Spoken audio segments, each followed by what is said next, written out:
Sometimes on this show we come across a studio that is so horrific that I can't even blame the artist. I have to blame the clients because some of this work is just so shockingly bad that if you are a client, you should definitely know better. And here's a great example. Let's check out some of these reviews. I want to check out the very newest reviews.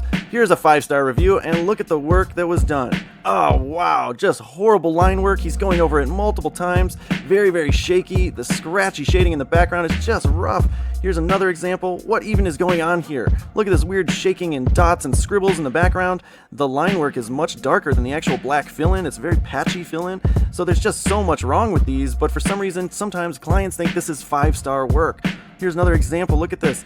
How heavy some of these lines are in some places and how light they are in others. This is obviously very inconsistent line work, very inconsistent tattoo work in general, and it goes on and on. There's other ones here too. They're all 5-star reviews from clients that think this is great work, that this is really impressive stuff. And so yeah, sometimes we gotta blame the clients.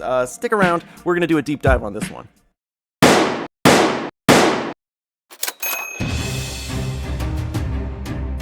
Welcome to Hack Hunter, where we review some of the best and worst tattoo artists in your cities. And this week, if you are one of our viewers out in West Virginia, you do not want to miss this one. So stick around for the artwork of Kenny Boggs. You can find him working at Ink Addiction Tattoo Parlor right there in Huntington, West Virginia, and he's actually the owner out there. I believe it's just him and a body piercer out there, so I'm pretty certain that all the work we came across was his work. If you want to find him on Instagram, kenny.boggs.71066. Go check him out for yourself. Always do your own research, guys, but I gotta show you what I found. Boom, we're gonna start with this one. Oh boy, this is a really rough, butchered hand tattoo. Now, it's not clean, like you can still see some of this is just ink that's not wiped off. But that alone, when I'm looking through an artist's portfolio, and they don't even clean it well enough to show off their art, when there's such a major glare on it because you put ointment on it before you took a picture, these are all red flags and shows an artist that really doesn't care to put in the extra time and effort for their business. They just want to kind of get by making the money that they're making and not really trying to excel.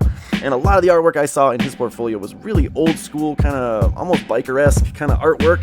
And yeah, look at that. Oh, look at a little gold tooth in there. I just now noticed that. But look how scratchy this white work is. It's definitely not filled in. This was just really, really quick, simple, scratched in shading. And the line work. Oh my gosh, the line work was so bad throughout the whole portfolio. Every single piece I saw. Not sure what the hell's going on with this black chunk down here. I'm guessing that the client asked them to kind of cover up an old barbed wire, but he just blacked it out. I don't really know at all. But this screams of somebody, an old school artist that's just been getting by doing a really low quality of artwork for a long time. And back in the day, you could get away with stuff like this because people all kind of assumed that tattoos were supposed to look a little botchy, a little crappy. They weren't supposed to look that great. Nowadays, the expectation is much higher. The reality is tattoos can look significantly better than this. And that's why I say that I blame clients in a lot of these instances, because the clients need to do their research and find out that this is not quality artwork. This is horrible artwork, and the amount of skill is drastically different from what it used to be. Oh my gosh, look at this line. I'm sorry, I shouldn't laugh. I try to do serious reviews here, but this is just a really silly looking like human/lion. This is a weird face. And I zoom in here, you can see where all these lines overlap where they're not supposed to. Every single one of them almost overlaps where it's not supposed to. And then I can see in his shading, and we get real close, we can see all the dots from the individual needle punctures. Now this is not supposed to be dot shading, this is not stippling. This is him shading with a typical mag and just running his machine improperly. His hand speed is improper, and it just comes out so scratchy and rushed like this. And we make these episodes, we make these videos to warn clients and to educate them that this level of artwork is not necessary. It can be significantly better than this, and it should be. You should expect much, much better artwork than this. And I looked through a lot of those reviews, and so many people on their page thought that this was great artwork. A lot of them were just commenting on how friendly the experience was and how nice everybody was and all that, and that's great. But for you as a client, those reviews cannot matter. You have to ignore them because those people had a good experience, but their artwork is like this. This is what was coming out of it. And I'm not sure, again, why an artist would post something like this where it's in the middle of healing and he took a picture of it.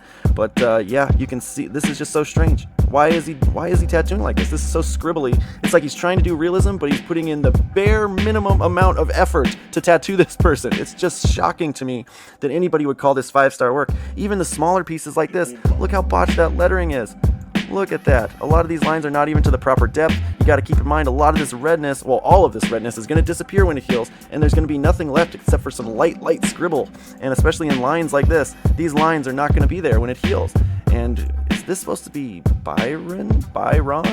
I don't know, but you can definitely see the blowout around the outside of each of these letters. You see how it's kind of a soft gray fuzz? Again, you can expect better. They should be cleaner. And I know a lot of you think I'm zooming in really close and I'm nitpicking, I'm finding really tiny errors, but no. This is what is expected out of tattoo artists. If you're going to claim to be a tattoo artist, if you're going to open a studio, if you're going to charge people full price, then there should be zero blowout. All the lines should be connected. There should not be lines overlapping each other where you're trying to fix them. There should not be welting and scarring and all these things. If you're claiming you know how to tattoo, then you should do it right. If you're charging money for it, then you should do it right. And so yes, all these little things amount to artists that don't know what they're doing, and I personally feel like they should not be tattooing. Oh man, this one, good God, I saved the worst for last. You guys, this is so welted, you can't even tell where her wrist is. It's just thick all the way through with welting. That's because he way oversaturated the color here. There's no room for this thing to breathe, and it makes it so not only is the design jumbled and not readable, but this is what the skin does in reaction to all that oversaturation. Just super welted up, puffy, and I guarantee there is going to be some scarring in there, 100%.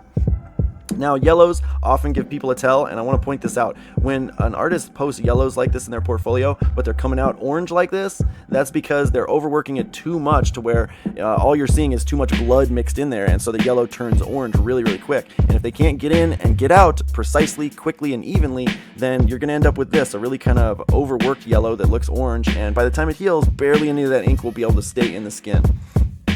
Here was some sleeve compilation. Oh my gosh, just a squiggly mess. Again, artists used to be able to get away with artwork like this because there was no real way to research your artist 20 years ago. You just went in and you looked at their books, and to be honest, most people weren't going to multiple studios looking at books, and a lot of times, even if they did, this was the quality they were seeing. And so I think a lot of artists, and still today, are making a living doing really low quality, poorly applied tattoos like this on an unsuspecting clientele that doesn't know the difference, and they don't know what they should be expecting. And one last thing, guys. Surprise, surprise, this is a studio that offers discounts and deals all the time. Free ink on Memorial Day. Apparently it'll be without any gloves on, though. And then here's their Mother's Day special. And they had a Friday the 13th special and gift certificate special. And guys, I know I sound like a broken record. I say this all the time, but we see this a lot.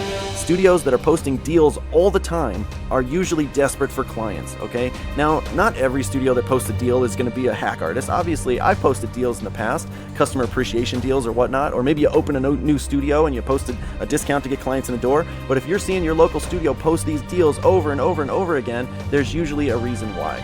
So I think this one is going to be pretty obvious, guys. Kenny, you're going on our hack list. Be careful if you live out there in West Virginia, especially around Huntington. There was a lot of artists that I would recommend avoiding. But the viewer that sent in this anonymous tip, we want to kind of give him a hand. So stick around for part number 2, where we found an amazing artist out there that we do recommend. All right, see you in the next one, guys. Bye-bye.